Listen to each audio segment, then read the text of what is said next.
let's talk about something that's on the mind of just about every parent and educator out there. How in the world do we raise courageous kids in a world that feels like it's constantly teaching them to be afraid? It's a huge question, so let's get right into it. And we've got to start with a tough question for ourselves. In our mission to keep our kids safe and sound, could we be, accidentally teaching them to fear the world? That's the big question we're going to dig into today. So here's our game plan. First, we'll look at why fear feels like such a bigger deal these days. Then, we're going to redefine what courage actually is, and it might not be what you think. And finally, we'll get into the good stuff, practical tools you can use, both in the classroom and right at home. All right, first up, let's talk about this modern challenge. We're calling it the courage gap.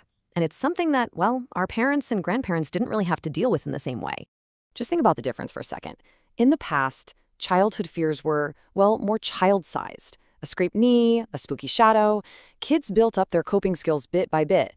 But today, kids are bombarded with these huge, complex, global problems that can feel completely overwhelming. And they just don't get as many chances to build up that mental muscle for themselves. So, how did we get here? Well, a lot of it started after World War II. There was this huge collective desire to shield the next generation from any kind of hardship. It came from a really good place. But, every good intention can have a side effect, right? And this right here, this gets to the absolute heart of the problem. When we try to shield kids from everything, even those small, manageable fears, we actually rob them of the chance to practice being brave. It's kind of like trying to teach someone to swim without ever letting them get in the water. Those little child-sized fears are the training ground where resilience is born. Okay, so if that's the problem, what's the solution? Well, first, we've got to totally rethink what courage even means, because our old definition isn't really helping. So here's the deal. Courage isn't about being a superhero without a care in the world. It's about facing something tough, whether that's a dark room or just a really hard conversation, and feeling like you have some control over how you react to it. It's about agency. And this right here, this is the big aha moment. We are not trying to raise fearless kids. I mean, that's impossible. And honestly, it's not even a good idea. Fear is a natural, healthy instinct that keeps us safe. The real goal is to raise kids who can feel that fear, look it in the eye, and still choose to act. It's all about mastering fear, not getting rid of it. And fear is a master of disguise. Think about it. When a child, or hey, even an adult is really angry, could it be that they're actually afraid of losing something? Or when they're envious, is it really a fear of not measuring up? If we can get to the root fear, that's where we can actually start to help. So let's just pause and make this personal for a second. Can you remember a time when you were really, truly scared? What did that feel like in your body? What were the thoughts racing through your head? And did you learn anything from it? Because really, understanding our own relationship with fear is step one to helping a kid with theirs. So how do we put all this great theory into practice? Let's start in the classroom, because it's such a critical place where our kids navigate their social and emotional worlds. Okay, for all the educators out there, you can literally build a culture of courage in your classroom.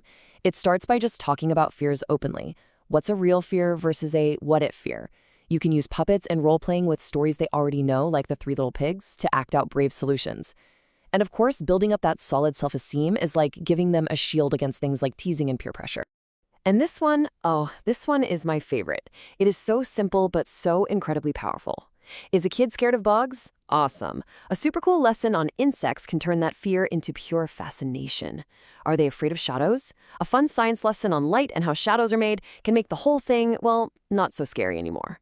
Knowledge really does fill in those dark corners where fear loves to hide. All right, now let's bring it all home. Because while school is a huge piece of the puzzle, the real foundation for courage gets built within the family. So here's the playbook for parents and guardians. Look, if you only remember one thing from our time together, let it be this. Your kids are watching you constantly.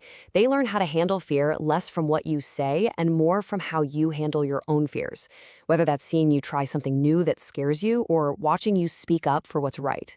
So here are a few ground rules for home. First, be honest about your own fears and talk about how you work through them. Second, never make fun of your child's fear. To them, that monster under the bed is 100% real, and they need you to validate that.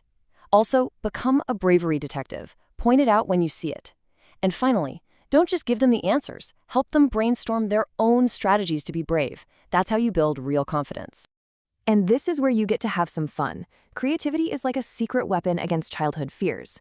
Instead of just saying there are no monsters, you give them a spray bottle of monster spray. Is there a thunderstorm? Perfect. That's just the giants up in the clouds bowling again. These creative solutions give your child a sense of power and control, which is exactly what courage is all about. And this is a life lesson that will serve them their entire life, especially when it comes to social fears like teasing. It's the absolute core of resilience. Teaching a child that their true power isn't in controlling what other people do, but in how they choose to respond. Wow. That is one of the greatest gifts you can ever give. So, let's end with this. A little challenge for you. Because at the end of the day, it's not about what you tell your kids, it's about what you show them. So what fear, big or small, are you going to face this week to show your child what courage really looks like in action?